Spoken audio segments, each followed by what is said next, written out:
दैनिक जीवन की साधनाओं में पूर्ण आयु प्राप्त करने की साधना है, पूर्ण स्वास्थ्य प्राप्त करने की साधना है, किसी भी प्रकार से रोगों से मुक्ति पाने की साधना है, पुत्र प्राप्ति साधना है, पूर्ण सफल गृहस्थ जीवन को संपन्न करने की साधना है और शत्रुओं को पूर्ण रूप से परास्त करके उन पर विजय प्राप्त करने की साधनाएं हैं। इन दैनिक गृहस्थ जीवन की साधनाओं में भाग्योदय साधनाएं हैं, तो राज्य में अद्वितीय सम्मान प्राप्त करने की भी साधनाएं हैं। आर्थिक उन्नति की साधनाएं हैं, तो जीवन की पूर्णता प्राप्त करने की भी साधनाएं हैं। इन साधनाओं के माध्यम से व्यक्ति अपने जीवन के दैनिक कार्यों को सरलता से और संपन्नता से संपन्न कर सकता है। ये सामाजिक और दैनिक जीवन या गृहस्थ जीवन की पूर्णता के लिए साधनाएं हैं। तो दूसरी ओर ब्रह्म साधनाएं हैं, ब्रह्म प्राप्ति की साधनाएं हैं, वायुगमन साधना है, जहां और जिस साधना के माध्यम से व्यक्ति एक स्थान से दूसरे स्थान पर आसानी से गतिशील हो सकता है, कुछ मिनटों में हजारों मील की यात्राएं संपन्न कर सकता है।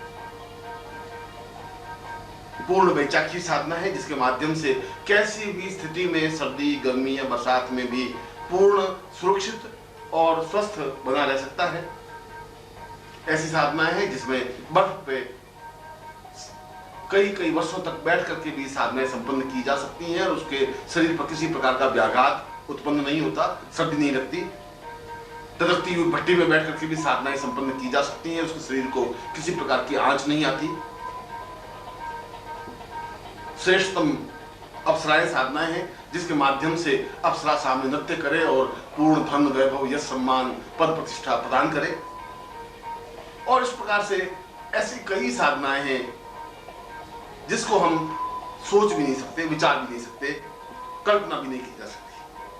अपने 7 फीट के शरीर को, 6.5 फीट के शरीर को केवल 1 इंच के या एक सूत भर मच्छर के आकार का शरीर बनाया जा सकता है और कहीं पर भी आसानी से प्रवेश किया जा सकता है। और यदि हम अपने शरीर को चाहें कि 50 फीट लंबा चौड़ा बनाना है तो बनाया जा सकता है। जैसा कि रामायण में वर्णन है कि जब लंका विजय के लिए हनुमान समुद्र पर जा रहे थे तो सामने जो राक्षसी आई और उस सुरसा ने ज्यों-ज्यों सुरसा ने अपना शरीर बढ़ाना शुरू किया, हनुमान ने भी अपना शरीर बढ़ाना शुरू किया। सुरसा 20 फीट की लंबी चौड़ी हुई तो 25 फीट के हनुमान बने, वह 30 फीट की बनी तो हनुमान 40 फीट के बने, वह 50 फीट की बनी तो हनुमान 100 फीट के लंबे चौड़े व्यक्ति बने। और उसके बाद तुरंत एक मच्छर के आकार का रूप धारण करके उसके शरीर में से होते हुए बाहर निकले। यह तो हमने रामायण में पढ़ा। इसका मतलब है कि उस समय तक ये साधनाएं थीं, पर बाद में हमारे यहाँ से ये साधनाएं लुप्त हो गई। मगर ये हमारा सौभाग्य है कि ये साधनाएं तिब्बतियों के पास, लामाओं के पास अभी तक भी ज्यों की त्यों सुरक्षित है। उन साधनाओं के माध्यम से हम जैसा चाहें शरीर का आकार कर सकते हैं, छोटा, बड़ा, लंबा, चौड़ा, पतला, मच्छर के आकार के हम अपने रूप को धारण कर सकते हैं। ऐसी भी साधनाएं हैं जिसके माध्यम से हम ब्रह्मांड के किसी कोने में सशरीर जा सकते हैं और वापस लौट सकते हैं। ऐसी भी साधनाएं हैं जिसके द्वारा हम यहाँ बैठे बैठे हजारों मील दूर की बातें सुन सकते हैं या देख सकते हैं। ऐसी कई साधनाएं हैं और सबसे बड़ी तो उसमें प्राण चेतना साधना है, जहां मरे हुए व्यक्ति में वापस प्राण चेतना दी जा सके या शरीर का रूपांतरण किया जा सके या अपने शरीर में से प्राण निकाल करके दूसरे मुर्दा शरीर में प्राण दिए जा सके और उसको जीवित किया जा सके। कुछ समय के लिए अपने शरीर को 15 साल 20 साल के लिए सुरक्षित रख करके अपने प्राणों के माध्यम से किसी दूसरे शरीर में प्रवेश करके कायाकल्प साधना संपन्न की जा सके। ऐसी कई साधनाएं मैंने उन लामाओं के पास से समझी, अनुभव की और मैंने यह पाया कि वास्तव में उनके पास साधनाओं का अक्षय भंडार है। मेरी बात से साधक शायद अपने बुद्धि के तर्क से और बुद्धि के व्यामोह से नहीं समझ सकें, मगर जो लामाओं के संपर्क में आया है, जो तिब्बत साधनाओं से संपर्क में आया है, जिन्होंने तिब्बतियों का और उन लामाओं का संपर्क साहचर्य किया है, उनको मालूम है कि वास्तव में वे एक प्रकार से देव पुरुष हैं, देवदूत हैं,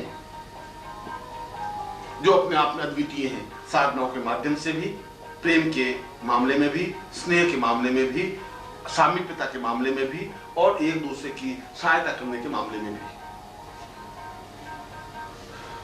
मुझे उनके साथ रहने का, उन गोम्पाओं में समय व्यतीत करने का अवसर मिला और मैंने अनुभव किया कि उनकी दीक्षा पद्धति अपने आप में एक विचित्र दीक्षा पद्धति है। दीक्षा का तात्पर्य है कि वे एक ही झटके में सहस्रार को खोल देते हैं और मस्तिष्क के उस भाग पर विशेष रूप से चोट करते हैं जिस भाग से कायाकल्प बन सके। शरीर के 3 मुख्य बिंदु हैं। मस्तिष्क के या हमारी खोपड़ी पर, सिर पर 3 महत्वपूर्ण पॉइंट हैं, जिसमें पहला पॉइंट पूर्व और पूर्ण रूप से भूत, वर्तमान, भविष्य को देखा जा सके, 100 साल पहले के जीवन को देखा जा सके और अगले 100 सालों में क्या घटनाएं घटित हो सकती हैं उनका आकलन कर सके, अनुभव कर सके। उस बिंदु को जोरों से प्रहार करने से और उस बिंदु को दबाने से इस प्रकार की सिद्धि स्वतः प्राप्त हो जाती है।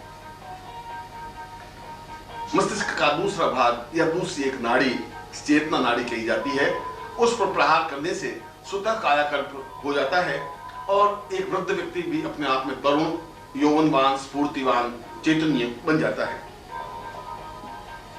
और तीसरी नाड़ी को दबाने से, उस पर प्रहार करने से असीम सिद्धियों को सीखने की क्षमता और सफलता की स्थिति अपने आप बन जाती है। इन तीनों बिंदुओं को दबा करके ही वे दीक्षा प्रदान करते हैं, यदि किसी को दीक्षा देते हैं तो। इसको गोम्पा दीक्षा कहा जाता है और इस गोम्पा दीक्षा में एक सोने की कील या चांदी की कील लेकर के या पतला सा तार लेकर के विशेष मंत्रों से सिद्ध करके मस्तिष्क के एक विशेष भाग में पत्थर से ठोक करके उस खोपड़ी में उसको जमा देते हैं, बिठा देते हैं। जिस प्रकार से एक लकड़ी में लोहे की कील को फंसा देते हैं, ठीक उसी प्रकार से उस मस्तिष्क में उन तीनों बिंदुओं पर 3 कीलें जमा देते हैं। यद्यपि वे कील, जिसको मैं चांदी की या सोने की कील कहता हूं, वे 1 सूत या 2 सूत से ज्यादा मोटी नहीं होती, मगर वे कीलें उन नाड़ियों पर इस प्रकार से केंद्रित करते हैं कि ये साधनाएं स्वतः उनके जीवन में प्राप्त हो जाती है और वो अपने आप में सिद्ध होने का प्रारंभिक चरण प्राप्त कर लेता है। लगभग 14 दिन तक ये साधना प्रारंभ होती है, संपन्न होती है और 14 दिनों में जाकर के वह दीक्षा पूर्ण होती है। मगर इन 14 दिनों में उस साधक को जो अनुभव होते हैं, जो सिद्धियां प्राप्त होती हैं, जो विचित्रताएं प्राप्त होती हैं, जिनके माध्यम से वो सफलताएं प्राप्त करता है, वो अपने आप में अद्वितीय होती हैं। वास्तव में जिसका सौभाग्य होता है, जो जीवन में सफल प्राप्ति का आकांक्षी होता है, जिसके भाग्य उदय होते हैं, वे ही उन गोम्पाओं के, उन लामाओं के संपर्क में आता है और ये उसका वास्तव में अहोभाग होता है कि वे लामा उनको इस प्रकार की दीक्षा प्रदान करे। इस दीक्षा के माध्यम से जहां उसकी चेतना जागृत होती है, इस दीक्षा के माध्यम से जहां उसका भूत, भविष्य, वर्तमान अपने आप में स्पष्ट हो जाता है और इस दीक्षा के माध्यम से जहां उसका कायाकल्प हो जाता है, उसमें साधना में बैठने की और लंबे समय तक बैठ करके साधना संपन्न करने की स्थिति प्राप्त हो जाती है और एक प्रकार से देखा जाए तो सारा शरीर अपने आप में चैतन्य, ऊर्जावान, स्फूर्तिवान बन जाता है। इस शरीर में ऊर्ज प्रवाह होने लग जाता है। ऐसा लगता है कि उमंग, ओज, जोश का एक समुद्र है जो उसके शरीर में ठाठे मार रहा है और उसके माध्यम से वह कठिन से कठिन साधनाओं को भी संपन्न करने की क्रिया सीख लेता है। ये मेरे जीवन का सौभाग्य था कि मुझे इस स्थिति से निकलना पड़ा। ये मेरे जीवन का सौभाग्य था कि मुझे इस प्रकार की दीक्षा प्राप्त हुई और मैं आज भी उन लामा गुरु का आभारी हूँ, कृतज्ञ हूँ कि उन्होंने उस प्रकार की सिद्धि, इस प्रकार की साधना, इस प्रकार की दीक्षा मुझे प्रदान की, जिसके माध्यम से मैं उन स्थितियों को सीख सका, समझ सका, जो मेरे जीवन का अपने आप में हेतु था और जिसको मैंने पुराणों में, वेदों में और शास्त्रों में पढ़ा था, पर मुझे विश्वास नहीं था कि ये साधनाएं आज भी जीवित हो सकती हैं। परंतु जब मैंने उन लामाओं को देखा कि एक पहाड़ से दूसरे स्थान पर वे बिना रुके दौड़ते हुए चले जाते हैं, बस उनका कुछ भी तकलीफ नहीं देती, उनके लिए बाधाएं पैदा नहीं करती। पहाड़ के बड़े बड़े पत्थर उसको किसी प्रकार की तकलीफ नहीं दे सकते। खाइयां उनके लिए उस प्रकार से फलांग जाते हैं जिस प्रकार से हम छोटे से तिनके को फलांगते हैं। तो देख करके आश्चर्य होता है। और जब वे एक स्थान से दूसरे स्थान पर कुछ सेकंडों में वायु वेग से चले जाते हैं और आ जाते हैं, तब भी हम दांतों तले उंगली दबा देते हैं कि वास्तव में आज के युग में भी इस प्रकार की साधनाएं हैं। ये तो कभी कोई ऐसा शिष्य प्राप्त हो जिसमें इस प्रकार की जबरदस्त चाह हो, इच्छा हो।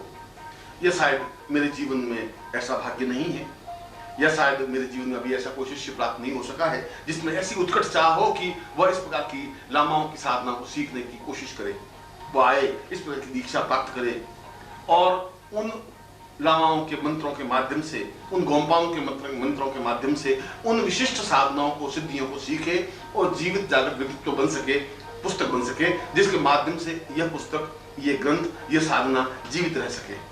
पर मुझे विश्वास है कि मेरे जीवन काल में ही ऐसा कोई न कोई शिष्य तो अवश्य प्राप्त होगा ही, जिसमें ऐसी चाह होगी, ऐसी इच्छा होगी, ऐसी उत्कट विचार चिंतन होगा और जो अपना समय, अपना जीवन समर्पित करता हुआ इन साधनों को सीखने की क्रिया संपन्न करेगा। मैं अपने जीवन की इन घटनाओं की गहराई में नहीं जाकर या लामाओं के साथ उन गोंपाओं में किस प्रकार का मुझे आनंददायक जीवन व्यतीत करने का अवसर मिला, मेरे जीवन की उन घटनाओं को यहाँ स्पष्ट करने का समय नहीं है। इस समय तो मैं आपके सामने कुछ विशिष्ट मंत्रों को और साधना पद्धतियों को स्पष्ट कर रहा हूं, जिसे अपनाकर आज आप भी पूर्ण सफलता और संपन्नता प्राप्त कर सकते हैं। उनमें से कुछ सामाजिक साधनाएं हैं जो आपके गृहस्थ जीवन के लिए उपयोगी हैं, जो सरल हैं, सामान्य हैं, मगर आपके लिए अचूक हैं, अद्वितीय हैं, जिनकी सफलता निस्संदेह है। और कुछ विशिष्ट साधनाओं को भी मैं आपके सामने स्पष्ट करूंगा, जिसके माध्यम से आप में चाह पैदा हो सके, उत्कट इच्छा पैदा हो सके, आगे बढ़ने की भावना बन सके और आप उन साधनाओं को संपन्न कर सकें जिन साधनाओं के माध्यम से आप एक अद्वितीय योग पुरुष बन सकें।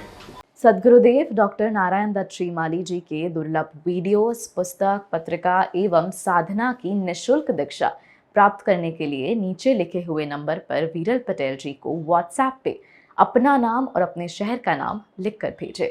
धन्यवाद।